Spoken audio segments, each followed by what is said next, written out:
J'ai commencé l'enregistrement, comme ça moi je l'oublie pas. Ça, un jour ça va m'arriver d'oublier d'enregistrer pour les personnes qui regardent en replay. Donc, j'ai une question, excusez-moi, je vous ai eu tout à l'heure, donc j'ai fait une réservation avec la Christelle. Ouais. J'ai juste tapé l'heure et c'est tout. Oui, Ça, je vais avoir un mail parce qu'on me dit pas c'est confirmé ou non. oui, J'ai oui, juste c'est choisi ça. une heure. Ok, Juste tu choisis une heure et tu auras un email qui va arriver là ce soir ou d'accord. demain avec le lien et tout ça. Ok, merci.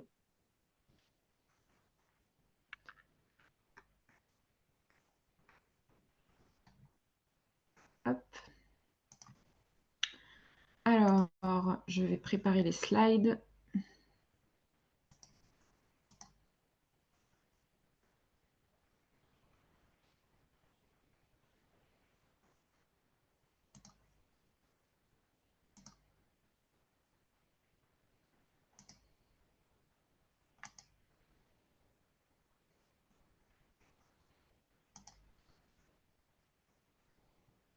On va attendre que tout le monde se connecte.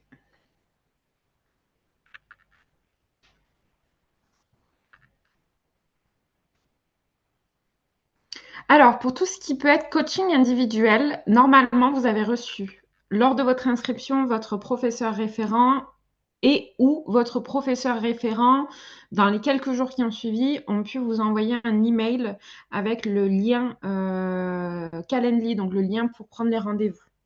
Normalement, si ce n'est pas encore fait, ça va se faire. Là, ça va bientôt arriver.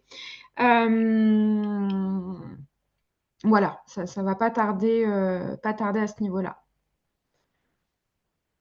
Mais normalement, vous avez dû recevoir dans un email en fait au moment de votre inscription avec le nom de votre professeur référent et ça va arriver. Vous inquiétez pas.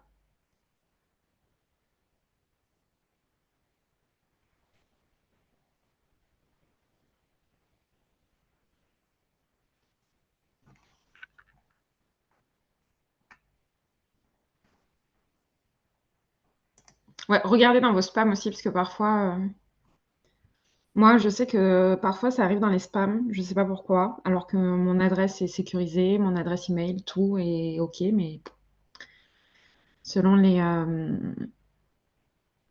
marques en fait enfin selon Yahoo ou quoi, Orange, les boîtes email parfois ça arrive dans les spams.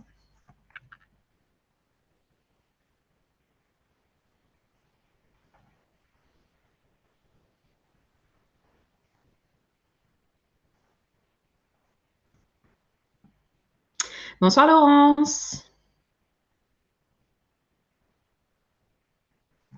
Est-ce que vous êtes prête? Enfin, je dis prête, il y a des garçons aussi, mais on est beaucoup plus de femmes quand même. Est-ce que vous êtes prêts? Est-ce que vous êtes prête? Alors, je vais commencer donc par partager mon écran. Est-ce que vous pouvez me dire si vous voyez bien mon écran pour que je puisse vous mettre toutes les slides?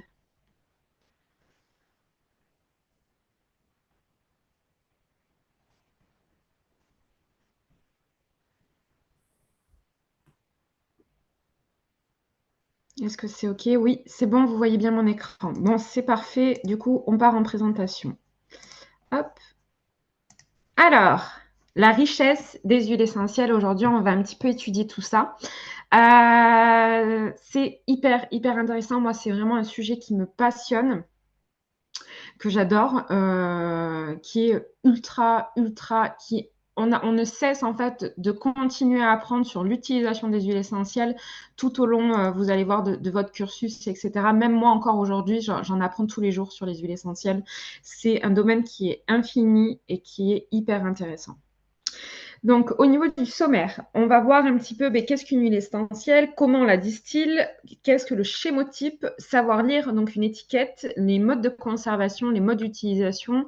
Et on fera aussi un petit focus sur les hydrolats qui sont super intéressants et très intéressants, surtout pour nous, pour tous les coachs en hygiène de vie, nutrition, etc.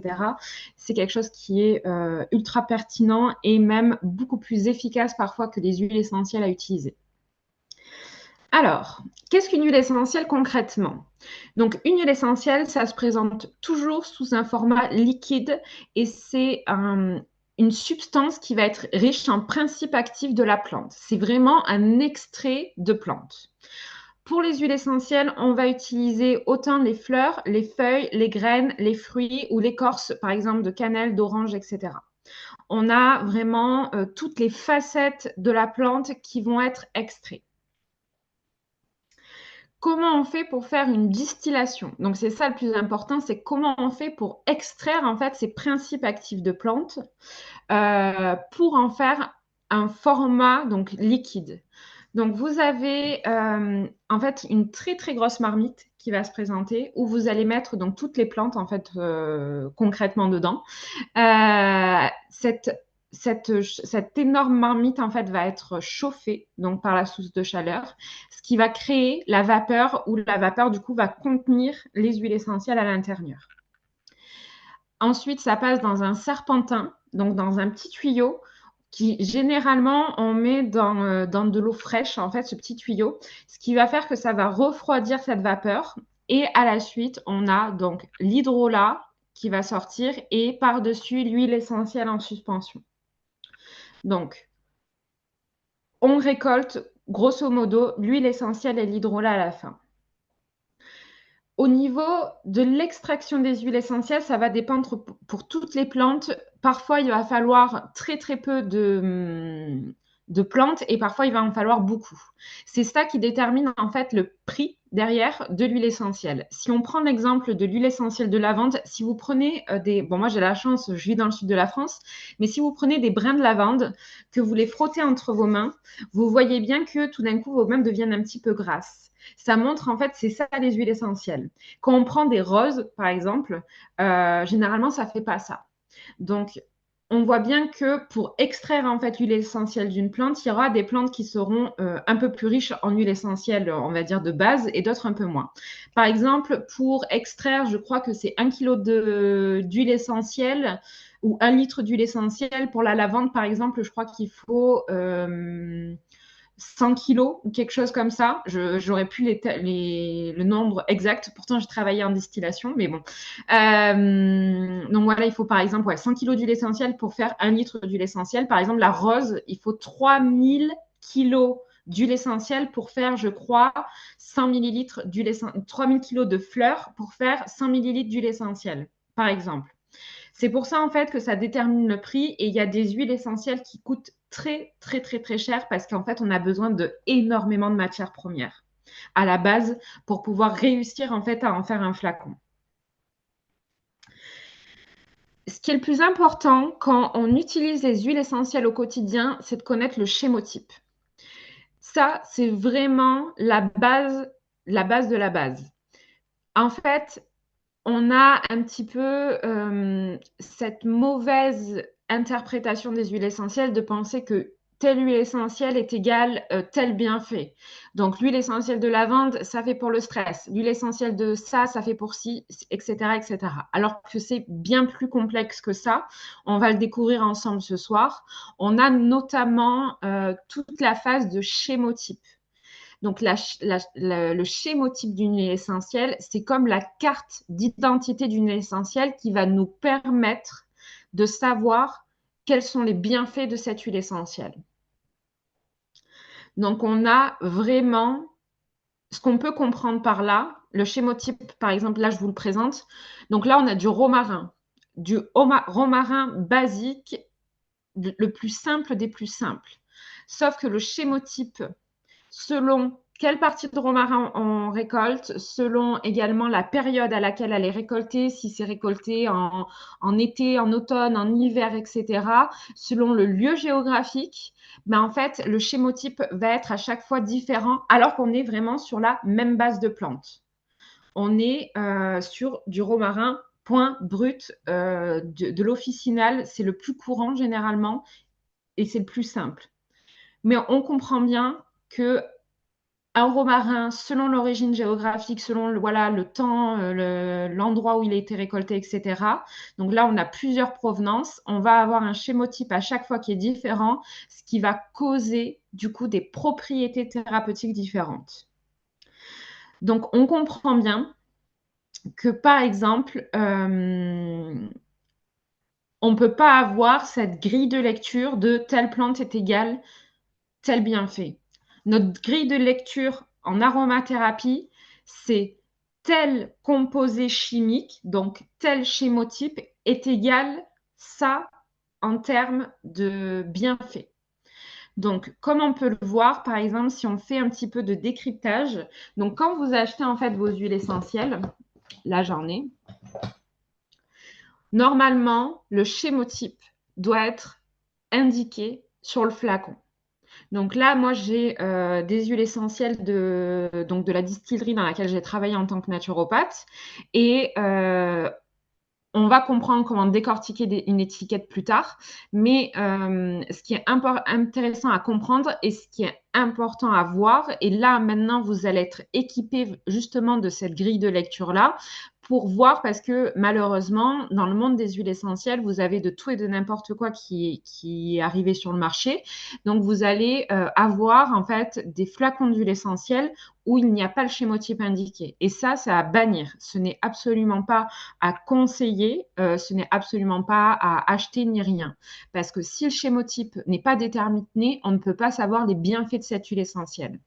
Donc moi, par exemple, je ne sais pas en fait si vous verrez, mais moi, à l'arrière en fait de mon étiquette, j'ai donc l'origine de la plante, donc le lieu où elle a été récoltée, le chémotype et même la partie distillée. Donc là, par exemple, on est sur de la myrte rouge, j'ai les rameaux et les feuilles qui ont été distillés. Et ça me donne du coup le chémotype, donc qui est l'acéstate myrténil et qui me permet en fait de savoir les bienfaits exacts de l'huile essentielle que j'ai dans ma main. Donc, si on prend l'exemple du cinéole, donc ce romarin du Maroc, il a une concentration en cinéole.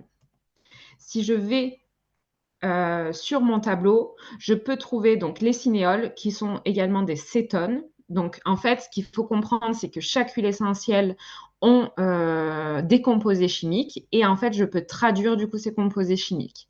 Donc, si on regarde les cétones, on comprend que cette plante est donc du coup mucolytique, stimulante, hépatique, cicatrisante, antivirale, antiparasitaire, tonique. Ça me permet du coup d'avoir une grille de lecture beaucoup plus intéressante. Ce qui est aussi hyper intéressant en fait avec cette grille de lecture-là, c'est qu'on peut comprendre aussi notamment les bienfaits. 90% des huiles essentielles sont hépatotoxiques. Donc ça, c'est aussi quelque chose de très important à retenir, c'est que toutes les huiles essentielles sont toxiques pour le foie, sauf quand elles ont un chémotype à base de verbénone. Quand c'est à base de verbénone, c'est hépatoprotecteur. Et on se rend compte que du coup, ça peut changer complètement la donne derrière quand on prend des huiles essentielles en interne. Donc, quand on prend des huiles essentielles par voie orale. Donc, tout ce qui peut être au niveau de la chimie de l'huile essentielle, c'est assez riche concrètement. Il y a énormément de choses à connaître. Je ne vous ai pas plus détaillé que ça, que ce tableau-là aujourd'hui, parce qu'il faudrait des heures et des heures et des heures pour bien tout comprendre, bien comprendre toutes les, on va dire, toutes les nuances, etc. Mais ça peut vous permettre de comprendre et d'avoir une première base au niveau de la chimie des huiles essentielles et surtout de comprendre que ce n'est pas telle plante est égale tel bienfait, c'est tel chémotype est égal tel bienfait. On va donc du coup apprendre à lire une étiquette parce que c'est ce qu'il y a de plus important quand vous êtes naturopathe, c'est de bien savoir lire une étiquette en fait d'huile essentielle. Déjà, vous devez avoir un premier regard, c'est regarder si justement vous avez le chémotype. Donc, pour pouvoir lire s'il y a le chémotype, vous avez généralement soit le terme HEBBD, soit le terme HECT. Donc, qui dit huile essentielle. Donc, BBD, en fait, ça veut dire biochimiquement et biologiquement défini. Et HECT, c'est huile essentielle chémotiquement stable ou quelque chose comme ça. Donc, généralement, il n'y a pas de macaron précis. Juste, vous avez le terme HEBBD quelque part. Donc là, par exemple, sur cette huile essentielle, c'est un petit carré vert sur l'arrière. Je ne sais pas si j'ai d'autres huiles essentielles là, de d'autres labos pour vous montrer comment ça peut se présenter. Parfois, c'est aussi sur vous avez des huiles essentielles qui se vendent dans des boîtes en carton et c'est souvent sur la boîte en carton, selon comment ça se passe. Est-ce que là, biochimical classe, là, il n'y a pas de terme HEBBD, mais par contre, à l'arrière, on a la biochimical classe, donc on voit bien qu'elle a été définie en fait à ce niveau-là. On doit avoir également la dénomination botanique complète en nom latin complet. Ça, c'est aussi ultra important. Donc là, myrte rouge, on a Myrtus communis en dessous. Donc ça permet de bien comprendre. On doit également avoir la partie qui est distillée ou pressée. Donc là, par exemple, j'ai partie distillée rameau feuillu. Donc c'était bien noté dessus. On doit avoir également un numéro de lot parce que quand on fait une distillation, pour avoir travaillé en distillation, en fait, chaque distillation va être numérotée. Donc, c'est-à-dire que, en fait, quand on lance une production, donc on met par exemple, notre lavande, on la met dans l'alambic et à la fin, l'huile essentielle qui en ressort, on met en fait ça dans des gros bocaux et en fait, on dit numéro de lot, numéro tel jour, ça a été distillé à telle heure, etc. Ce qui permet une filiation du produit. Si un jour on a eu un souci ou quoi que ce soit sur l'huile essentielle, qu'il y a une bactérie ou j'en sais rien, ça permet surtout d'avoir donc un suivi à ce niveau-là. Donc là, moi, mon numéro de lot, il est inscrit sur le côté. On a la quantité du verre qui est indiquée. Faites attention à ça parce que donc moi, pour avoir travaillé en distillation, mais c'est normal, en fait, c'est logique. Par exemple, là, j'ai de la myrte rouge.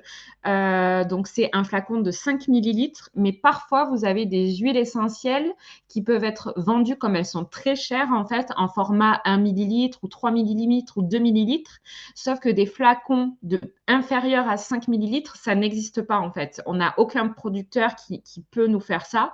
Donc, du coup, on les pèse et on les met dans des flacons de 5 millilitres. Ce qui fait que vous avez l'impression d'acheter un flacon plein quand vous le prenez, mais en fait, pas du tout. Donc, vérifiez bien sur l'étiquette que vous avez la quantité indiquée. Donc ça va plutôt être pour les personnes qui vont aller directement au distillateur chercher leur huile essentielle parce que généralement, dans les pharmacies et magasins bio, ça n'existe pas. Faites attention à vos micros, s'il vous plaît. Hop. Alors, qui c'est qui a mis son petit micro? Ah, pourquoi je ne peux pas? Bon, voilà. Donc ça, voilà, pour le format du flacon, généralement, c'est plus quand vous allez chez des distillateurs, parce que comme c'est des huiles essentielles qui sont généralement très chères, vous ne les trouvez pas ou rarement à la pharmacie du coin ou à un magasin bio du coin. Mais moi, je me rappelle qu'on faisait de l'hélicris et on le faisait sous un format 2 millilitres. Donc, vu qu'on n'avait pas de flacon en fait, de 2 millilitres, on avait des flacons de 5 millilitres où on pesait en fait l'huile essentielle, ce qui nous permettait d'avoir 2 millilitres, mais du coup, le flacon n'était pas plein. Donc, faites attention à ça. Ce qui est intéressant également, c'est d'avoir le mode de culture. Donc, s'il y a des labels bio ou équivalents, les zones de récolte, etc. Ce qui est très intéressant dans les huiles essentielles, c'est pas forcément le plus important qu'il y ait un label bio. Moi, ce que je privilégie généralement dans les huiles essentielles que je vais avoir, c'est de trouver du format sauvage. Parce que sincèrement, moi j'ai pu le voir quand j'ai travaillé donc en distillerie, avoir une lavande sauvage, c'était incroyable, même ne serait-ce qu'au niveau des bienfaits qu'elle avait, etc. Le chémotype qu'elle avait, elle était très riche comparée à une lavande de culture même bio. Donc le sauvage, c'est vraiment, alors ça coûte aussi très cher généralement parce que c'est une plante qui va être ramassée à la main. Et généralement, c'est des cueilleurs, en fait, c'est des herbalistes qui connaissent très, très bien les plantes, qui vont aller dans les montagnes et qui vont ramasser, en fait, à la main, tout simplement les plantes. Donc, le sauvage est très rare, très cher, mais très qualitatif derrière.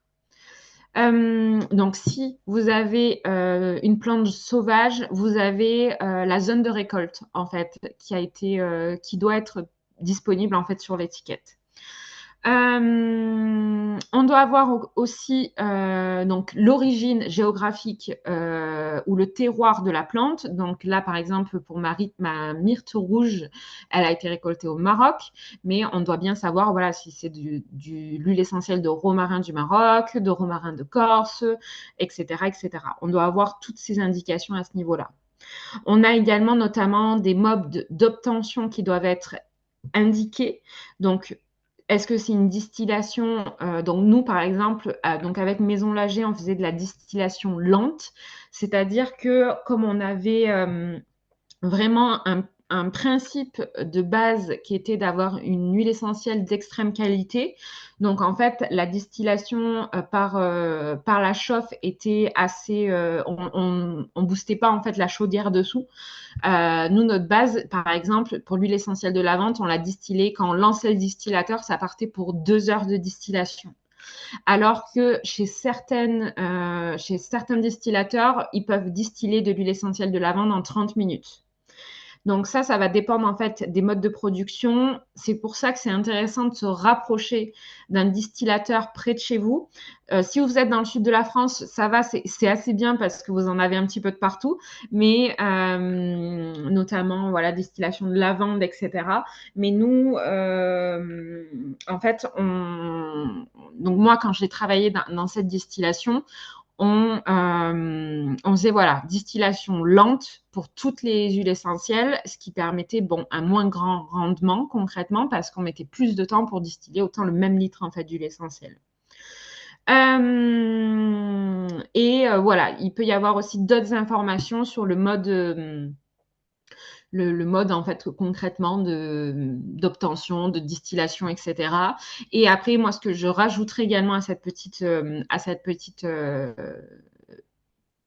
image, même si c'est pas forcément indiqué sur toutes les huiles essentielles, mais c'est les contre-indications, notamment si voilà, est-ce que c'est interdit pour les femmes enceintes, pour les enfants. Normalement, au niveau obligatoire, il doit y avoir des choses de ce type huile essentielle pour denrées alimentaires, pour adultes uniquement, ne pas laisser à la portée des enfants. Enfin voilà, mais bon, pas tout le monde le respecte ou pas tout le monde a la place aussi de l'indiquer. Par exemple, là, ouais, j'ai une Pranarum aussi qui a un assez bon labo qui va marquer donc HECT pour le chémotype en fait, par exemple. Et on va avoir d'autres informations, donc Eucalyptus globulus, etc., etc. Généralement, quand vous achetez des huiles essentielles en carton, veillez à bien garder le carton parce que parfois sur l'étiquette, c'est pas forcément dit qu'il y a le chémotype exact ou quoi que ce soit en fait. Donc moi, c'est un réflexe que j'ai eu, c'est de toujours garder le carton pour me dire voilà, j'ai acheté telle huile essentielle, j'oublie que c'est tel chémotype, que je ne me retrouve pas en fait avec un flacon sans savoir quel chémotype c'est quoi, concrètement. Donc voilà. Qu'est-ce qui est important lorsque vous avez une huile essentielle de qualité? Il faut du coup bien la conserver donc chez vous. L'idéal, c'est donc de toujours garder vos flacons d'huile essentielle droits. Il ne faut pas que vous les penchiez ou vous les mettiez à l'envers parce que moi, j'ai déjà vu, comme j'ai travaillé en distillerie, des bouchons, en fait, parfois l'huile essentielle, c'est toxique, il faut bien se dire ça, mais des bouchons derrière qui fondaient, en fait, concrètement, ou qui avaient des trous, ou ça créait des trous, en fait, vu que c'était tout le temps en contact avec de l'huile essentielle. Donc, toujours gardez vos flacons droits. Veillez aussi quand vous achetez les flacons que ce soit un verre qui soit bien ambré et bien foncé. Ça, c'est obligatoire pour bien conserver la qualité de vos huiles essentielles parce qu'un verre ambré va permettre d'éviter que l'huile essentielle soit exposée à trop de soleil, entre guillemets. Donc, conservez vos flacons à l'abri de la lumière. Donc, on évite de les mettre un petit peu de partout chez vous, voilà, sur des étagères ou des choses comme ça. Moi, j'ai une boîte, en fait, voilà, avec toutes mes huiles essentielles à l'intérieur. Je la referme et je la mets dans un placard où elle est à l'abri de la chaleur, de la lumière. Et il n'y a pas de variation de température. Donc, pareil, on évite de la conserver dans la salle de bain parce que c'est un endroit où il y a énormément de variations de température. Quand vous allez prendre une douche, généralement, ça chauffe la pièce ou vous allez plus chauffer cette pièce-là aussi de temps en temps. L'idéal, moi, je la mets avec mes vêtements. en fait, dans la chambre, parce que généralement, dans la chambre, on n'a pas trop de variation de température. Mais vous pouvez également la mettre dans une cave, ou si vous avez chez vous une cave de conservation de vin, ou j'en sais rien, dans des choses comme ça, au moins, parce que c'est une température qui est assez stable à ce niveau-là. Il y a après aussi un principe énergétique qui est intéressant à faire, c'est de toujours conserver les huiles essentielles toutes seules, de ne pas les mélanger avec tout ce qui peut être homéopathie ou fleurs de bac ou des choses de ce type-là, parce qu'au niveau énergétique, en fait, ça peut s'interférer. Bon, ça, après, c'est voilà, on y croit, on n'y croit pas, on le fait ou on le fait pas, ça, c'est vraiment à vous de voir. Il n'y a pas de règles strictes à ce niveau-là. Moi, voilà, j'ai une boîte où il y a toutes mes huiles essentielles dedans, elles sont fermées et il n'y a uniquement que mes huiles essentielles à l'intérieur. Je ne mélange rien d'autre. Et quand j'ai besoin d'une huile essentielle pour X ou Y raison, par exemple, pour mettre dans mon diffuseur, parce que j'ai tel mot ou tel truc, je viens la chercher, je l'utilise, je la remets dans la boîte et je la reconserve.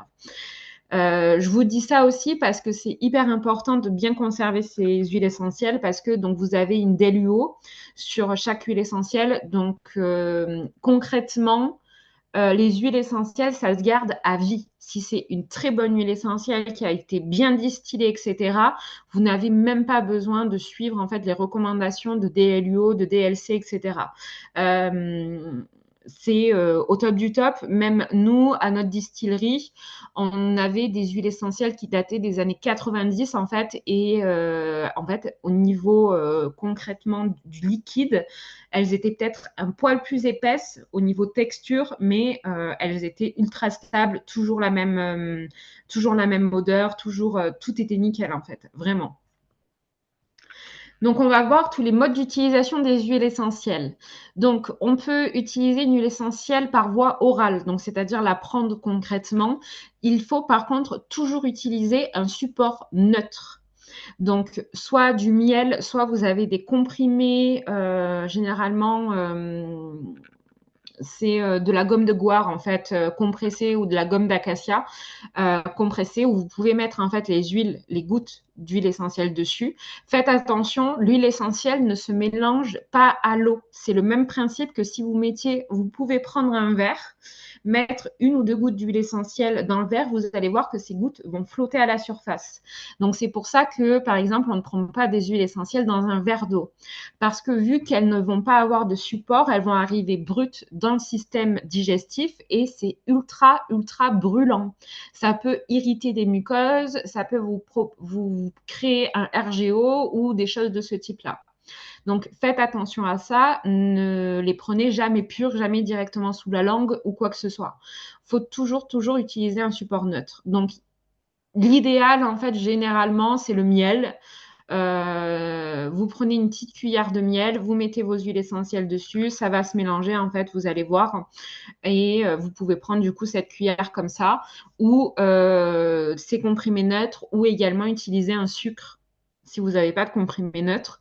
Donc un carré de sucre en fait, tout simplement, vous mettez vos huiles essentielles dessus et puis vous prenez ce sucre en fait comme un comprimé quoi. Ce qu'il faut faire attention quand vous prenez donc par voie orale des huiles essentielles, c'est que généralement on ne dépasse pas 5 jours de prise interne. On ne va pas au-delà de 5 jours de prise interne parce que voilà, c'est ultra toxique hein, concrètement pour le corps. C'est ça qu'il faut bien comprendre. C'est hépatotoxique. Donc 90% des huiles essentielles sont toxiques pour le foie. C'est compliqué pour le corps aussi de les gérer, de bien les digérer, de bien comprendre en fait qu'est-ce que c'est comme élément. Et ce qu'il faut comprendre aussi, c'est que ce n'est pas le mode le plus optimal pour pouvoir utiliser concrètement les huiles essentielles. Donc, voilà, on ne dépasse pas 5 jours. Une huile essentielle ne se prend jamais à l'oral pour les personnes épileptiques, pour les personnes asthmatiques et pour les enfants de moins de 6 ans et également pour les femmes enceintes et allaitantes. Donc ça, c'est à proscrire. On fait attention aussi si on a des médicaments, qu'il n'y ait pas d'interférence avec les médicaments ou de ne pas les prendre trop près des médicaments. On essaye d'éviter, voilà, on les prend 3 heures éloignés d'un traitement ou X ou Y chose parce que pareil, ça peut interférer. Donc voilà, on ne prend pas son comprimé neutre en même temps que, j'en sais rien, votre traitement pour l'hypertension ou pour toute autre chose. On essaye de le prendre assez éloigné. L'idéal, c'est quand même de le prendre près d'un repas pour les personnes qui ont un digestif sensible. Et ne vous étonnez pas, en fait, quand vous allez prendre une huile essentielle par voie orale, d'avoir des remontées de cette huile essentielle. Je pense notamment à toutes les personnes qui ont dû prendre de l'origan, parce que ça, c'est très souvent, ça se trouve très souvent en pharmacie, donc dans des capsules d'huile essentielle. En fait, c'est des capsules d'huile végétale mélangées aux huiles essentielles contenues dans des petites microbilles de gélatine, généralement de poisson. Quand vous prenez ces capsules en fait, d'huile essentielle à base d'origan qui sont là pour vraiment nettoyer la flore intestinale, etc., relancer le système immunitaire, pendant en fait 3 jours, le temps que vous allez prendre ces huiles essentielles, vous allez rôter de l'origan. C'est absolument glamour, mais c'est vrai. Après, donc moi, le mode que je préfère, c'est l'utilisation cutanée parce qu'on ne va pas solliciter le système digestif, mais en même temps, on va avoir tous les bienfaits des huiles essentielles. Pour vous dire, quand vous mettez 3 gouttes d'huile essentielle sur la peau, vous en avez une qui passe dans le système sanguin, dans le système circulatoire, et donc du coup, c'est beaucoup plus intéressant. Par contre, faites attention, toujours diluer les huiles essentielles dans des huiles végétales neutres de type abricot, jojoba, amande, enfin peu importe. Voilà, l'idéal, c'est de toujours avoir avec vous des petits flacons d'huile végétale neutre. Vous pouvez également utiliser l'huile essentielle pour des diffusions atmosphériques, donc soit par un nébulisateur, soit par un brumisateur. Faites attention quand vous achetez votre nébulisateur ou votre brumisateur que l'huile essentielle ne soit pas chauffée. Moi, je préfère généralement la nébulisation parce que le principe actif va être bien conservé parce qu'on ne met que de l'huile essentielle dans un nébulisateur. Parfois, vous allez avoir, surtout dans les natures et découvertes, des diffuseurs d'huile essentielle où c'est carrément une plaque chauffante. Ça, c'est niette. Il ne faut vraiment pas que l'huile essentielle soit chauffée parce que sinon elle est dégradée. Vous avez quelques règles aussi quand vous faites de la diffusion atmosphérique. Faites bien attention. Donc, par exemple, s'il y a un bébé, un animal dans la pièce, vous ne diffusez pas. Veillez à quand même avoir un minimum de courant d'air, à pas juste diffuser dans une pièce, une toute petite pièce où vous êtes enfermé dedans. Ouvrez un tout petit peu les portes ou un peu la fenêtre pour que voilà, il y ait un petit peu d'air parce que c'est pareil, c'est extrêmement puissant. On ne fait pas de diffusion atmosphérique chez une personne qui est asthmatique ou chez une personne qui a des problèmes de respiration X ou Y, cancer, etc. On évite à tout prix ça. C'est du bon sens, mais je préfère quand même le répéter. Et après aussi, quelque chose que j'aimerais dire sur la diffusion atmosphérique. J'ai parfois certaines personnes qui vont me dire, oui, je diffuse chez moi, mais je comprends pas. Enfin, moi, j'aime bien être dans une pièce fermée justement pour sentir cette huile essentielle longtemps, etc. Dites-vous bien que le principe actif de l'huile essentielle est actif en tout temps. Et c'est pas forcément, et c'est pas dit en fait, que vous avez la nécessité de le sentir. Je m'explique. Si par exemple vous voulez faire une diffusion dans une chambre d'enfant, donc vous faites votre diffusion, vous fermez les portes, etc. Vous pouvez, comme il n'y a personne dans la pièce, vous pouvez la laisser entièrement fermée. Vous faites une diffusion de 30 minutes. Généralement, il n'y a pas la nécessité de faire plus. Et en fait, avant que l'enfant rentre dans la chambre, vous aérez un petit peu pour enlever un petit peu le plus gros en fait des huiles essentielles en suspension dans l'air. Et en fait, quand vous allez refermer la fenêtre, vous allez vous dire, ouais, mais en fait, j'ai fait partir tous les principes actifs, ils sont tous sortis dehors. Non, ce n'est pas parce que vous ne la sentez pas que le principe actif n'a pas d'action, en fait, concrètement sur les bienfaits, etc. Donc, voilà, c'est pas parce que vous ne la sentez pas qu'il n'y a plus d'action. Vous pouvez également l'utiliser dans des bains. Donc, faites attention aussi, comme l'huile n'est pas mélangeable dans de l'eau, on ne met pas juste des flacons d'huile essentielle comme ça dans un bain, on va utiliser un dispersant. Donc, vous avez en magasin bio des dispersants qui peuvent être sous format de sel ou format liquide, où vous allez donc mélanger une cuillère à soupe avec l'huile essentielle, et donc du coup ça va permettre de disperser en fait l'huile à la surface de l'eau. Et voilà. Pourquoi on ne prend pas un bain avec juste des huiles essentielles comme ça? Pareil, si vous avez la peau fragile, quand l'huile essentielle va passer sur votre peau, elle risque de brûler votre peau, etc. Et après, on a la méthode d'olfaction. Donc, l'olfaction, c'est en fait tout simplement prendre un flacon d'huile essentielle. Attendez, celui-là, je vais en choisir une. Bon, ben là, j'ai le pin de Sibérie, pourquoi pas. Qu'est-ce que j'ai d'autre? Ah, le gingembre, c'est pas mal ça. Donc, par exemple, si vous avez l'envie de faire des séances d'olfaction, ça c'est ultra, ultra, ultra efficace et c'est mon procédé préféré pour l'huile essentielle, c'est l'olfaction. Parce que dans votre nez, vous avez autant de points de système nerveux que dans partout autour de votre corps, en fait, tout simplement. Et ce qui est très intéressant pour faire de l'olfaction et de comprendre, en fait, c'est que l'olfaction peut être utilisée comme une méthode de réflexologie. Donc, vous voyez bien la réflexologie plantaire où on va venir, en fait, utiliser des points sous les pieds pour pouvoir atteindre tel organe, etc. L'huile essentielle en olfaction peut être utilisée de la même façon. Vu que vous avez plein de terminaisons nerveuses dans le nez, ces nerfs sont reliés en fait au cerveau et on peut avoir une action en fait au niveau du corps. Donc, comment on fait une séance d'olfaction? Vous ouvrez en fait tout simplement votre flacon d'huile essentielle, vous venez le mettre sous le nez et vous attendez de ne plus rien sentir. À un moment donné, les récepteurs nerveux vont être saturés en odeur, donc c'est pas juste 2 secondes en fait. Il faut parfois, selon les huiles essentielles, selon chaque personne, etc., ça peut prendre jusqu'à 1, 2, 3 minutes jusqu'à ce que les récepteurs soient totalement saturés. Et en fait, à un moment donné, vous allez avoir l'impression de ne plus rien sentir du tout, qu'il n'y a plus rien dans l'air. Et donc là, vous pouvez refermer le flacon et le ranger. Et ça, c'est hyper, hyper, hyper intéressant. Vous avez également, je ne sais pas si j'en ai là, non, j'en ai pas. Mais vous avez également des bâtonnets d'olfaction. Donc, ça se présente en fait comme des tubes où vous avez un petit tampon à l'intérieur. Vous imbibez ce tampon d'huile essentielle. Donc, généralement, on met entre 3 et 5 gouttes. Il n'y a pas besoin de beaucoup.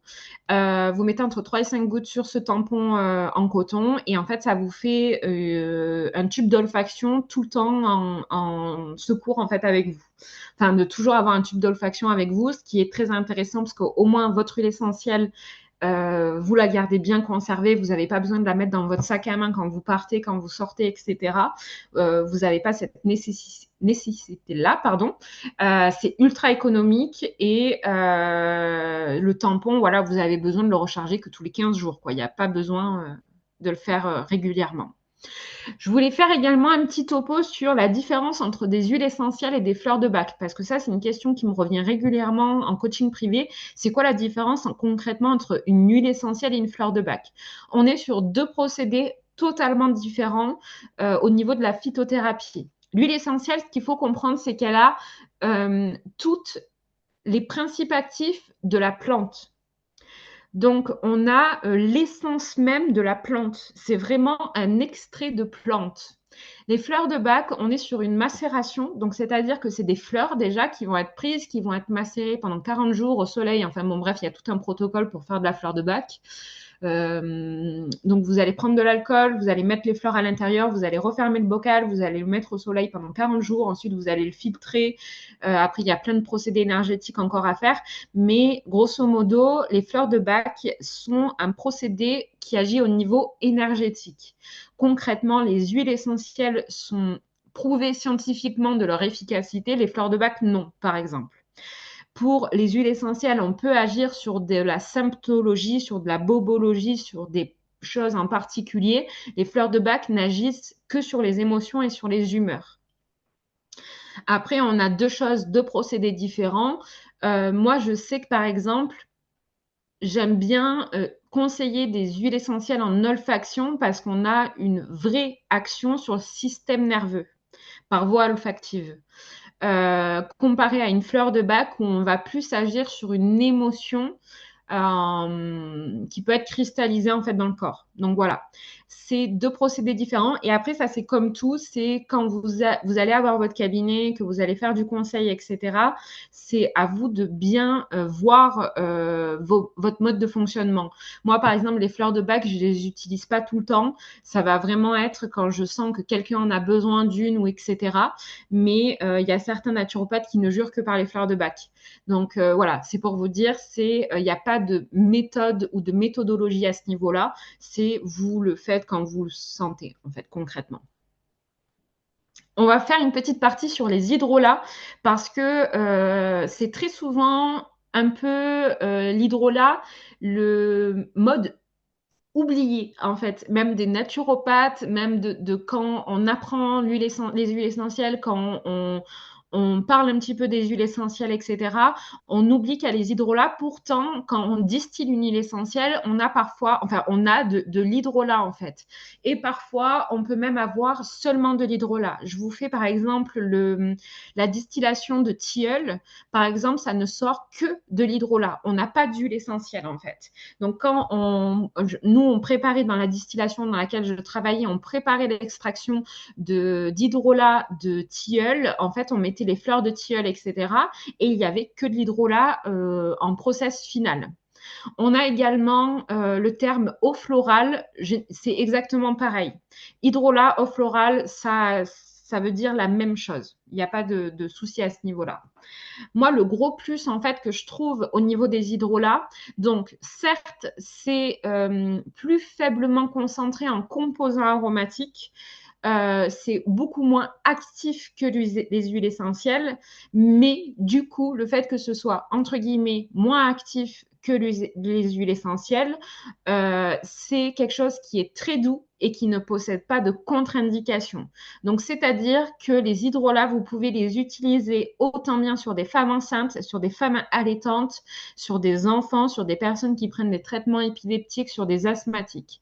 Et je trouve que c'est très souvent oublié, en fait, en naturopathie, on fait très peu de conseils au niveau des hydrolats, alors que ça a autant de bienfaits. Et même au niveau du grand public, vous prenez moins de risques en fait en conseillant des hydrolats. Et très peu de gens en fait connaissent les hydrolats, ou ils vont connaître l'eau de rose, généralement ou l'eau de bleuet. C'est généralement les deux hydrolats qui sont le plus connus parce que c'est très utilisé en cosmétique, en lotion tonique. L'eau de bleuet est utilisée pour les yeux, pour le bleu du cerne, etc. Mais voilà, pas tout le monde sait que les hydrolats peuvent être utilisés comme des cures internes et ont des propriétés ultra excellentes. Alors, juste un petit bémol pour certains hydrolats, ils n'ont parfois pas la même propriété que l'huile essentielle correspondante. Alors, ce n'est pas valable pour tous les hydrolats, mais certains hydrolats, en fait, il faut bien connaître, voilà, pareil, toujours, comme toujours. Le chémotype, quand vous avez des hydrolats, c'est pareil. Vous devez avoir la partie distillée parce que vous pouvez même avoir des hydrolats, par exemple, d'autres parties, pas forcément des fleurs. Vous pouvez avoir des hydrolats de feuilles. Il y a notamment l'hydrolat de cannelle où vous allez avoir l'écorce de cannelle, mais il y en a qui font la fleur de cannelle. Enfin voilà. Donc du coup, vous avez des propriétés différentes à chaque fois.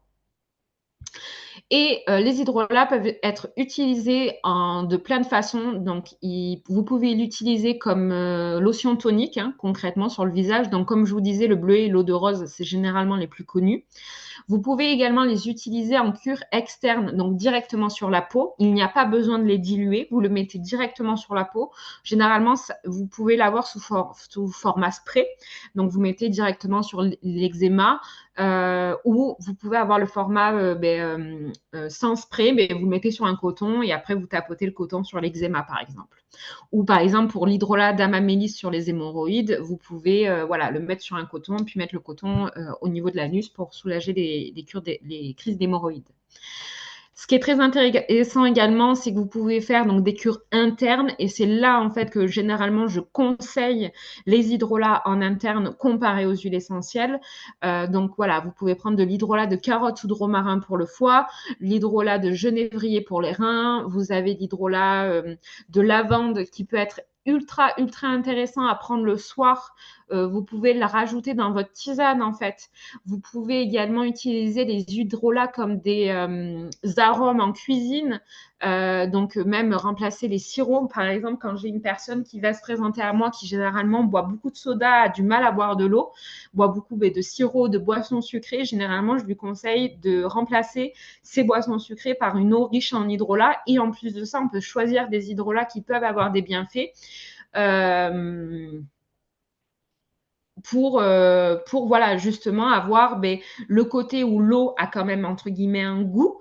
Elle n'est pas juste plate et en même temps, voilà, ça fait un petit côté peps, etc. Vous pouvez même faire pour les enfants, voilà, avec de l'hydrolat de lavande pour le soir, pour les aider à s'apaiser. Vous avez la camomille, vous avez plein d'hydrolats qui sont ultra, ultra intéressants à utiliser au quotidien. Et même en cuisine, vous pouvez utiliser les hydrolats, donc soit en spray, en fait, directement sur votre assiette, ou également par exemple de l'hydrolat de fleur d'oranger. Je pense que tout le monde l'a utilisé ici. Ça se trouve même en supermarché. Bon, généralement de piètre qualité quand même, mais voilà, utiliser l'hydrolat de fleur d'oranger quand vous faites des crêpes, etc., etc.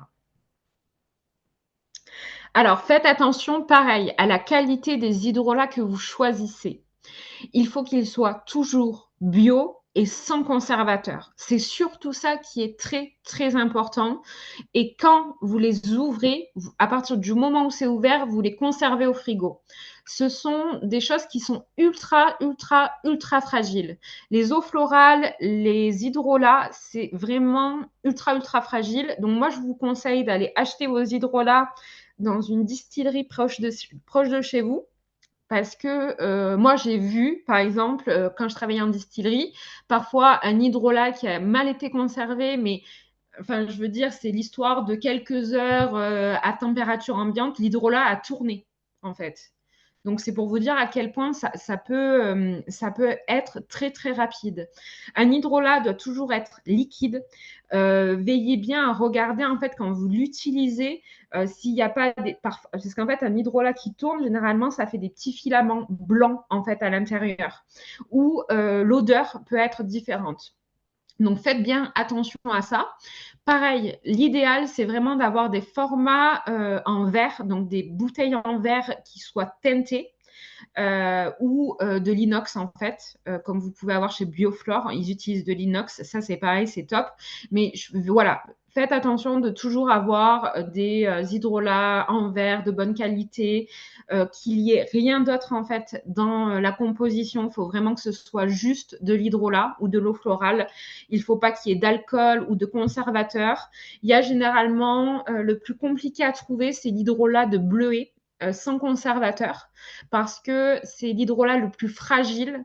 Moi, je sais que je travaillais donc pour Maison Lager en distillerie et c'était le seul hydrolat où on mettait un conservateur parce qu'en fait, voilà, plein de fois, ça nous est arrivé qu'on fasse une production et qu'en fait, à la fin de la production, elle soit foutue parce que voilà, entre-temps, on a lancé notre production, on n'a pas fait gaffe, on n'a pas mis l'hydrolat au frigo, etc. Et il a tourné en quelques heures, quoi. Donc, c'était l'hydrolat où on mettait systématiquement un conservateur à l'intérieur. Un conservateur bio, c'était de la vitamine E, donc c'est même brut en fait. Voilà, il n'y avait pas de souci à ça, et ça nous permettait voilà d'avoir un peu plus de comment dire de au quotidien, quand on livrait même des boutiques ou des choses comme ça, voilà, que ça reste quelques heures à température ambiante, c'était pas très grave. Mais par exemple, nous, à Maison Lager, tous nos hydrolats étaient conservés au frigo et même dans les boutiques, c'était conservé en frigo. C'était obligatoire d'avoir un frigo pour conserver l'hydrolat. À partir du moment en fait où ils étaient distillés, il y avait voilà 3-4 heures, le temps que ça pose, le temps, etc., le temps qu'on sorte tout du distillateur, on le mettait en frigo et après il y avait juste le moment où on faisait les trajets pour livrer dans les boutiques, mais tous nos hydrolats étaient conservés en frigo. Moi, ce que je vous conseille, c'est de commencer à vous mêler, entre guillemets, des huiles essentielles. Alors, très généralement, on commence toujours par un livre qui ressemble à ma Bible des huiles essentielles, où vous avez le guide Terre vivante des huiles essentielles. Enfin, voilà, vous avez plein de guides un petit peu comme ça. Mais il vous apporte qu'une approche, on va dire, tout public. Donc, c'est-à-dire que c'est une approche qui est, voilà, centrée pour tout le monde, tout public, pour que vous puissiez comprendre, etc. Moi, ce que je vous conseille, c'est d'investir. Donc, concrètement investir parce que l'aromathérapie exactement, il coûte 70 € hein, le livre. Il est ultra costaud. Il coûte assez cher. Vous pouvez le trouver sur Vinted à moindre prix. Généralement, sur Vinted, vous pouvez le trouver entre 30 et 50 €. Vous avez toujours des gens qui en vendent. Mais par contre, c'est une bible de la chimie des huiles essentielles et vous allez pouvoir comprendre chaque schémotype, pourquoi ce schémotype a tel bienfait et vous avez des protocoles sur le bout des doigts qui sont au top du top. Quand vous faites un conseil de huile essentielle ou d'hydrolat dans votre cabinet, ça c'est ultra important pour vous couvrir. Mettez de quel livre vous sortez le protocole. Donc, c'est-à-dire que vous allez faire le protocole à la personne. Imaginons que vous avez quelqu'un qui arrive en cabinet pour, j'en sais rien, voilà, des hémorroïdes. Ce que vous faites, vous mettez le protocole d'aromathérapie selon tel livre et vous le notez. Protocole hémorroïdes de Daniel Festi selon le livre Ma Bible des huiles essentielles et vous mettez la recette. Vu que nous ne sommes pas professionnels de santé, que nous ne sommes pas pharmaciens, que nous ne sommes pas chimistes ou biologistes, etc., nous n'avons pas le droit de prescrire, vraiment le terme prescrire, des protocoles d'aromathérapie. Vous devez vous protéger par rapport à un auteur, en fait, tout simplement. Donc voilà, ça c'est hyper important. Donc vous verrez en fait dans les livres, en fait, vous avez des protocoles hein, concrètement qui sont déjà tout faits et qui peuvent vous permettre voilà, de vous dédouaner en cas de problème ou même si votre client a un problème. Mais au moins, ça vient pas de vous. Si vous êtes mis en procès pour justement, ben voilà, vous avez conseillé telle chose, etc. Ben en fait, on ne pourra jamais vous incriminer en disant, ben ouais, vous avez utilisé telle huile essentielle sur votre client, patati patata. Non, en fait, ça vient d'un livre, c'est ce protocole-là, c'est pas moi. Donc, vous pourrez, voilà, vous dédouaner à ce niveau-là. Pour tout ce qui est la partie énergétique, moi, j'aime beaucoup Lydia Bosson qui a vraiment une approche de l'aromathérapie qui est très énergétique et très subtile, enfin, qui est super. Vous avez également Monsieur P. Noël, qui est un des très grands noms de l'aromathérapie à connaître, et Pierre Franchomme, pareil. Donc, Pierre Franchomme, il a notamment écrit ce livre-là, qui est ultra pépite à ce niveau-là. Voilà pour cette masterclass. Alors, on va voir un petit peu vos petites questions. Je vais arrêter le partage d'écran. Pourquoi j'ai plus le chat? Ah là. Alors, oui, tu peux utiliser l'huile d'olive en interne. Quand tu utilises des huiles essentielles, tu peux mélanger tes huiles essentielles avec de l'huile d'olive. Il n'y a aucun souci pour ça. Du coup, non. On ne peut pas mettre d'huile essentielle dans une tisane. Ça, c'est à proscrire définitivement. Je sais que je ne vais pas me faire des amis, mais vous avez beaucoup sur les réseaux dernièrement la marque doTERRA qui fait énormément de choses sur les réseaux sociaux au niveau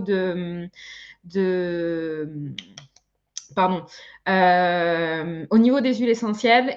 Et en fait, alors, je ne remets pas en question la qualité des huiles essentielles, mais par contre, au niveau conseil, ils ne disent que des conneries. Les huiles essentielles directement sur la peau, les huiles essentielles dans une tisane, les huiles essentielles comme ça en cuisine. Enfin, non, ça n'existe pas. Et non, ce n'est pas quelque chose et un bon conseil à prendre au pied de la lettre. Alors, est-ce que les huiles essentielles de Pierre Franchomme font partie de celles de bonne qualité? Totalement. Ce qu'il faut bien comprendre, c'est que Pierre Franchomme a été c'est lui qui a créé le schémotype. Donc, c'est pour vous dire à quel point Pierre Franchomme propose une qualité d'huile essentielle au top parce que lui, il est très à cheval sur le chémotype et c'est lui qui a mis au point énormément de procédés pour savoir connaître les chémotypes. Il a fait énormément de chémotypes de beaucoup de plantes. C'est lui, il a répertorié, il a fait un travail de dingue en fait pour les huiles essentielles. Alors, j'ai entendu que pour neutraliser l'hépatotoxicité des huiles essentielles, il fallait mélanger avec du citron. Absolument pas. Ce qu'il faut bien comprendre, c'est que c'est de la chimie. C'est pas que le citron va neutraliser en fait la chimie de l'huile essentielle. Peu importe avec quoi vous allez la mélanger, l'huile essentielle aura toujours cette chimie-là. Donc non, en fait, à partir du moment où une huile essentielle est hépatotoxique, elle est hépatotoxique, il n'y a rien à faire à ce niveau-là.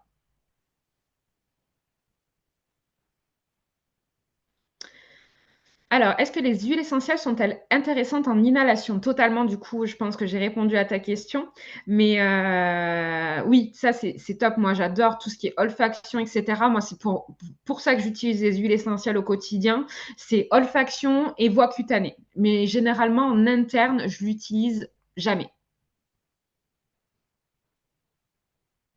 Alors pour l'olfaction, vous pouvez l'utiliser 3-4 fois par jour. Après, ça va dépendre. Il y a généralement en olfaction, il n'y a pas de limite en fait à ce niveau-là. Vous pouvez le faire vraiment comme vous le souhaitez. Il existe même, je sais que j'en ai vu dans des salons bio, des colliers en fait avec une céramique à l'intérieur où vous pouvez mettre de l'huile essentielle dessus et ça fait un collier diffuseur. Donc il n'y a pas de souci à ce niveau-là. Après, certaines huiles essentielles peuvent vous donner mal à la tête, par exemple, au bout d'un moment. Mais non, concrètement, en olfaction, il n'y a pas de souci à ça. Après, on va bien le déterminer sur quelque chose. Donc, c'est-à-dire que si on conseille, par exemple, l'huile essentielle de gingembre en olfaction, elle est super pour tout ce qui peut être nausée. Donc, on peut l'utiliser en fait à chaque fois qu'on a la nausée, par exemple. Qu'est-ce qu'on a d'autre? Par exemple, l'huile essentielle de tout ce qui peut être mandarine, etc., des huiles essentielles détendantes, ben, on va l'utiliser en fait dans des moments de stress. Mais 3-4 fois par jour, généralement, il n'y a pas de souci à ça. Juste si vous faites de la diffusion donc par nébulisateur, par contre, faites le maximum 30 minutes par jour, 2 fois par jour, quoi.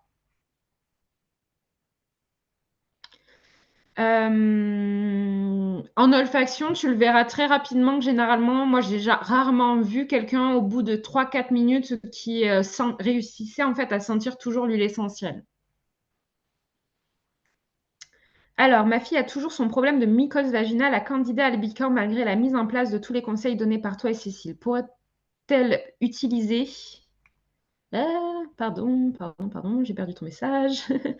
Pourrait-elle utiliser une ou des huiles essentielles ou des hydrolats et comment les utiliser? Elle est désespérée car rien ne fonctionne, même les traitements de la gynéco. Alors, compliqué vraiment de te faire un conseil comme ça par message, comme je ne connais pas ta fille. Concrètement, en naturopathie, on ne fait jamais du symptomatique ou de la bobologie. Donc, c'est-à-dire qu'on ne va pas utiliser telle huile essentielle pour tel symptôme. Ça n'existe pas en fait. On va utiliser... voilà, ce qu'il faut comprendre, c'est comment éradiquer son candidat albicans.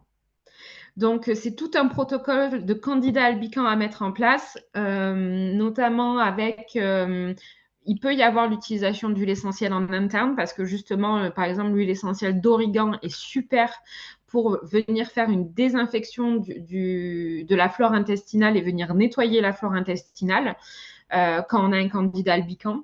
Mais voilà, comme ça, je peux vraiment pas te donner de conseils. Il faudrait qu'on fasse une consultation vraiment à proprement parler. S'il te reste des coachings, on peut faire ça ensemble lors d'un coaching.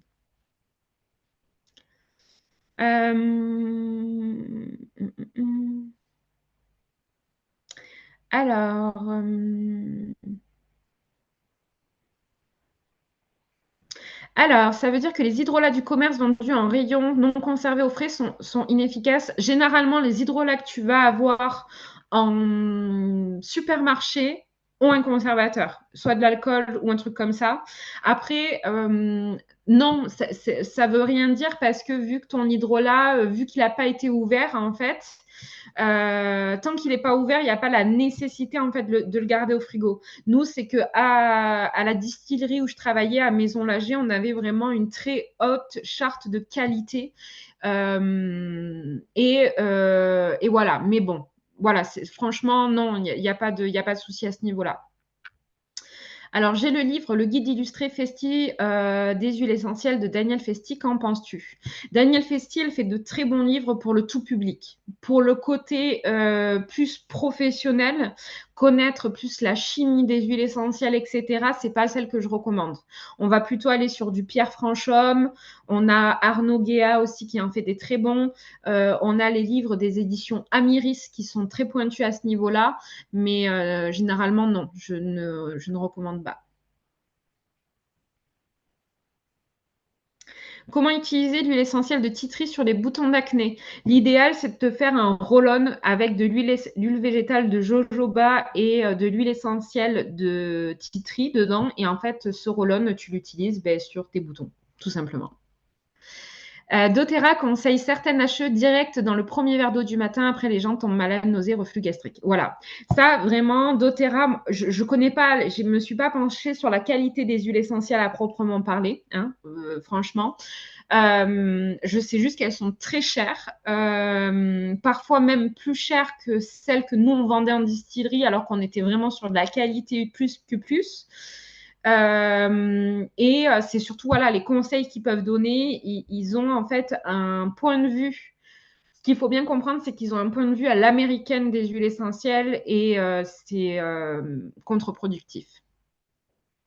Que penses-tu des conseils du docteur de Jean-Pierre Willem? J'adore, j'aime beaucoup, beaucoup, beaucoup le docteur Jean-Pierre Willem. Il est ultra pointu dans sa pratique. Enfin, moi, je kiffe. Hein.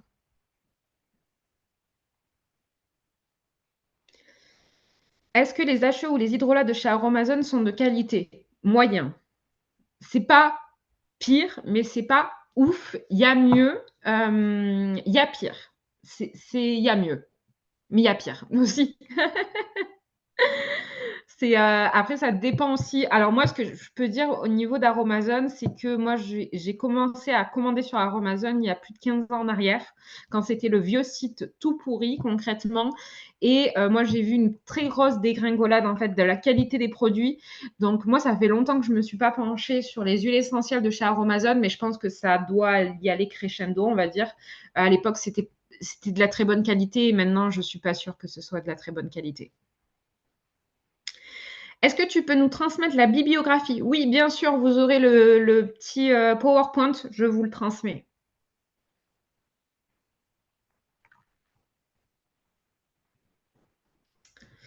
Les huiles essentielles du docteur Valnet, elles sont top. Normalement, il n'y a pas de souci à ça. Je connais, c'est top.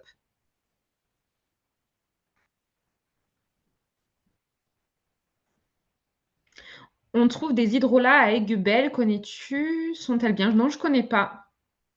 Je ne connais pas. Les huiles essentielles Copmed, elles sont top.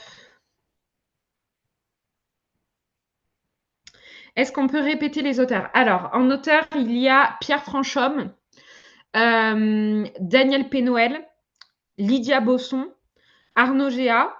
On va avoir. C'est déjà pas mal. Normalement, t'es bon.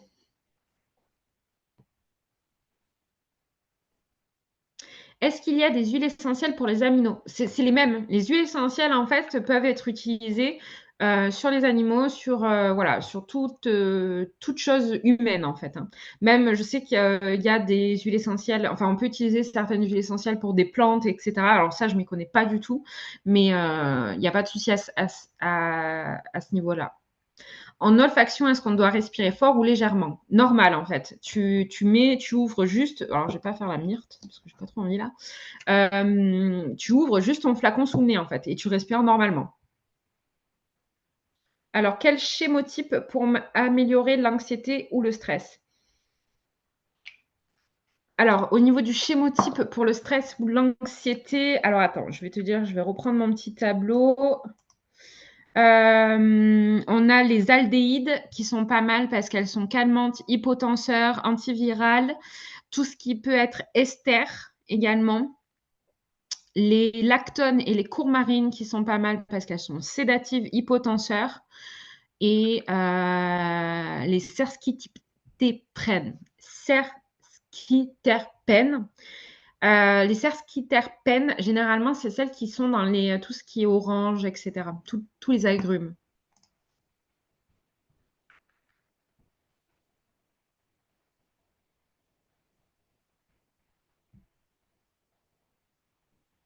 Aiguebelle, les hydrolats ne se conservent pas même au frigo. J'en ai vendu et acheté de déception. Ils profitent de la proximité de l'abbaye pour le nom, mais ce n'est vraiment pas top. Je connais pas. J'en ai jamais entendu parler. Moi, j'aime bien en hydrolat ceux de chez Herbe et Tradition. Ils sont pas mal. Ceux de chez Bioflore, j'aime bien. Il y a ceux que je vous ai mis dans le diapo aussi. Après, concrètement, il faut tester aussi, hein. Moi, je sais. Après, moi, je sais que là, à la distillation, on avait des hydrolats de lavande, mais j'ai jamais vu ça de ma vie. Des hydrolats, j'avais l'impression de me mettre de l'huile essentielle pure de lavande sur le visage, tellement elle sentait fort. Et en fait, je mettais l'hydrolat, donc j'en mettais tous les matins. Il faut que j'aille d'ailleurs en acheter parce qu'ils le vendent à la distillation. Enfin, ils le vendent. Non, ils le vendaient à nous en tant qu'employés dans des bidons de 5 litres, en fait, pour vous dire. Et quand je le mettais, les gens que je croisais après me disaient que mon parfum était à la lavande. En fait, il était tellement parfumé que les gens pensaient que je me parfumais à la lavande, mais pas du tout, en fait. C'était l'hydrolat, il avait une texture, tout, c'était incroyable. Alors, quel laboratoire préconises-tu pour acheter nos huiles et nos hydrolats? Il y en a plein, vraiment. Moi, je vous conseille de fouiller, regarder. L'idéal pour moi, c'est d'aller vers quelque chose qui est près de chez vous. Parce que quand vous avez quelque chose de local, c'est vraiment le top du top. Alors moi, à côté de chez moi, il y a Maison Lager qui a 2 boutiques à Vaison-la-Romaine et Buis-les-Baronnies. C'est là où j'ai travaillé. Et sincèrement, ils font des hydrolats et des huiles essentielles d'une qualité pour avoir vu les choses de l'intérieur au top du top. Je sais que par ici, il y en a d'autres, hein. À la distillation dans laquelle on travaillait, je sais qu'ils faisaient d'autres labos, mais je ne me rappelle plus. Ils faisaient les marques blanches, en fait. Maison Lager faisait des marques blanches pour d'autres.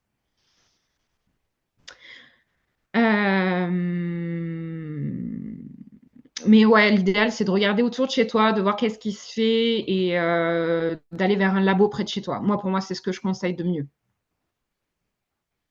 Des distilleries près de la région parisienne, non, j'en connais pas.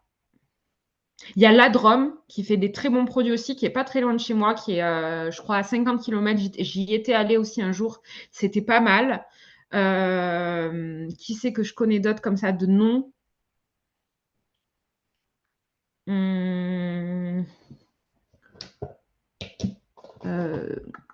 Herbe et Tradition aussi font des très bons produits. Après, voilà, faut fouiller, hein. Un avis, s'il te plaît, sur les roll-on Eclexior de chez Nildor associant lithothérapie et aromathérapie. Je connais pas du tout. L'idéal, c'est maintenant, tu as toutes les clés en main pour savoir une huile essentielle de quelle qualité elle est. Sur les roll-on, voilà, il doit y avoir, s'il y a des huiles essentielles à l'intérieur, tu dois avoir exactement les mêmes informations que sur un flacon. Donc, c'est-à-dire qu'il faut que ce soit, qu'ils disent la partie distillée, si l'huile essentielle est HEBBD, etc., etc. Donc, pour te faire un avis, en fait, l'idéal, c'est ça. Et pareil pour de la lithothérapie, en fait, en lithothérapie, regardez bien le sourcing des pierres. Où est-ce qu'elles sont extraites et dans tel pays? Et n'hésitez pas à vous renseigner sur ça. Il y a de gros scandales au niveau de la lithothérapie, mais parfois il y a de l'esclavage où il y a des sources de lithothérapie qui ont été épuisées. Donc des endroits où en fait il y a eu tellement de sourcing, il y a tellement de pierres qui ont été extraites que du coup mais il y a certains endroits, en fait, ils ont déforesté des endroits, quoi, concrètement. Donc, l'idéal, c'est de toujours faire des recherches, faire du sourcing. Quand vous avez envie d'acheter une pierre, n'hésitez pas à noter le nom de la pierre sur Internet, à regarder où est-ce qu'elles sont extraites, comment elles sont extraites, est-ce qu'ils utilisent des procédés chimiques pour les extraire, parce que parfois, ils utilisent des bombes, en fait. Ils mettent de la TNT, en fait, dans des gouffres pour faire péter et extraire les pierres. Enfin, voilà. Il y a plein de procédés à apprendre et à connaître. Les abbayes ont des produits exceptionnels aussi. Sainte-Marie de Rionette bio. Je ne connais pas. Pourquoi pas de diffuseurs en présence d'animaux alors qu'elles sont compatibles pour les animaux? En fait, tout simplement, les animaux sont beaucoup plus fragiles que nous, surtout au niveau de la sphère respiratoire. Ça peut leur déclencher des crises d'asthme ou des choses comme ça. Et ils sont aussi ultra sensibles au niveau du système nerveux. Ce qu'il faut bien se dire, c'est que l'olfaction des chiens, par exemple, ou des chats, est beaucoup, beaucoup plus prononcée que nous. Et en fait, tu peux complètement les dérouter. Donc, l'idéal, c'est de le faire pas avec un chien dans la pièce parce que tu vas masquer ses codes, tu vas masquer son odorat et voilà. Il faut prendre soin en fait des odorats des chiens à ce niveau-là. Alors, après, il n'y a pas de souci, par exemple, si tu le fais dans une pièce où tu laisses une fenêtre ouverte. S'il y a un courant d'air ou si tu laisses la possibilité à ton chien aussi de sortir de la pièce. Voilà. Pour les maux de tête, je devais appliquer directement de l'huile essentielle de menthe poivrée directement sur les tempes. C'est donc à proscrire. Avec quelle huile je peux la mélanger? Oui, c'est à proscrire, surtout que la menthe poivrée, elle est très cramphrée au niveau du chémotype, donc elle peut brûler. Moi, j'ai déjà vu des personnes avec des traces rouges de brûlure, concrètement avec l'huile essentielle de menthe poivrée. Donc pareil, tu achètes un roll-on vide. Par exemple, sur Aromazone, je sais qu'ils en vendent pas très cher. Et dans ton roll-on, en fait, tu mets de l'huile, peu importe l'huile, ça peut même être de l'huile d'olive, mais bon, c'est pas très agréable l'huile d'olive. Donc plutôt l'huile essentielle de l'huile végétale de jojoba, par exemple, et parce qu'elle est agréable en fait au niveau de la finition, parce qu'elle est un petit peu sèche, donc elle ne laisse pas de fini gras. Et tu te fais tes roll-on pour les tempes. Connais-tu les produits Body Nature? Pas du tout. Alors, comment les utiliser pour les chiens? Donc, pour les chiens, tu peux utiliser donc soit voilà, en olfaction où tu vas mettre dans une pièce la diffusion des huiles essentielles en laissant ouvert. Ce qu'il faut bien se dire, c'est que ce n'est pas parce que tu ne la sens pas qu'il n'y a pas de principe actif en suspension dans l'air. C'est ce que je vous expliquais tout à l'heure. Ou après, tu peux la mélanger à des huiles végétales pour pouvoir la mettre sur ton chien. Donc pareil, on fait attention aux endroits où on les utilise et généralement, on va les utiliser au niveau de la nuque pour pas qu'ils se lèchent et pour pas qu'ils l'ingèrent. Mais généralement, moi, pour les chiens, je préfère utiliser la phytothérapie. Comme pour les humains, au final, je ne vais pas j'utilise les huiles essentielles vraiment que par parcimonie. Et pour les chiens, je préfère les méthodes de phytothérapie.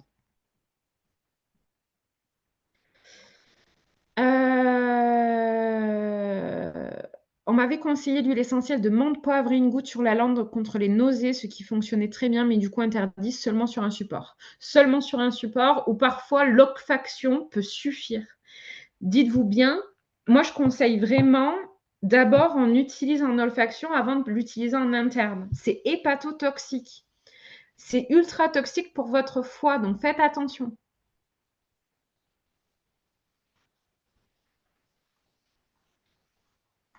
Parfois, juste par exemple, le gingembre est super pour l'olfaction lors de nausées. Ou la menthe poivrée aussi, ça peut le faire. Mais en olfaction, sincèrement, ça suffit. Il n'y a pas besoin de le prendre en interne. Et encore moins une goutte directement sur la langue. Et en plus de ça, le fait de l'utiliser en olfaction, c'est beaucoup plus économique au quotidien. Moi, je sais que mes flacons d'huile essentielle, je les garderai à vie, quoi. Je veux dire, j'ai parfois des 10 millilitres d'huile essentielle. En olfaction, enfin voilà, quoi, ça va me durer des années, des années, des années. Sans souci. Vous voyez là dans ma boîte, celui-là de flacon, il était versé sur le côté, parce que ma boîte, il faudrait que je fasse des carrés. Et en fait, par exemple, voilà, ça c'est le bouchon. Je pense que ça doit faire, je ne sais pas quand c'est que la dernière fois j'ai utilisé mes huiles essentielles. La dernière fois que je l'ai utilisé, en tout cas, il était droit. Mais voilà, le flacon en fait a été mangé par l'huile essentielle. Donc d'où l'importance de bien conserver droit. Est-ce que vous avez une dernière question avant qu'on finisse? Ça ne s'évapore pas. Si elle est bien fermée, non. Là, par exemple, ce flacon de gingembre, donc déjà, il est périmé depuis 2022. Je pense que j'ai dû l'acheter quand j'ai dû travailler à la distillerie, donc c'était avant Covid. On devait être en 2019, pardon. Donc, ça doit faire 5 ans que je l'ai. C'est un 10 millilitres, il est toujours plein. Vous ne voyez pas là, mais il est toujours au même niveau. Alors que ça doit faire 5 ans qu'il est dans ma boîte à huile essentielle.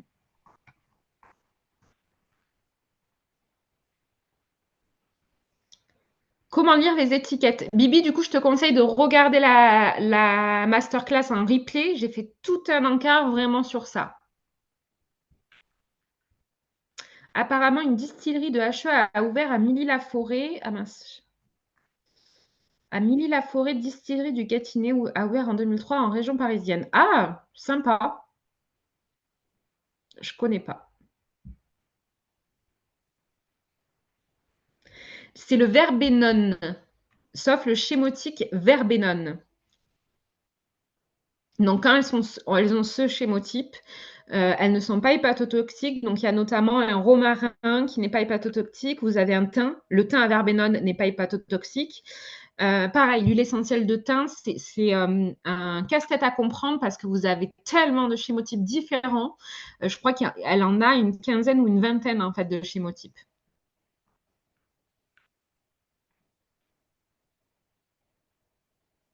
Oui, voilà, faut revisionner, faut prendre le temps de. Si vous avez envie de plus d'informations sur tout ce qui peut être chémotype, vous avez le module 28 de ma masterclass où j'ai détaillé chaque chémotype, chaque bienfait, chaque chose en tout ça.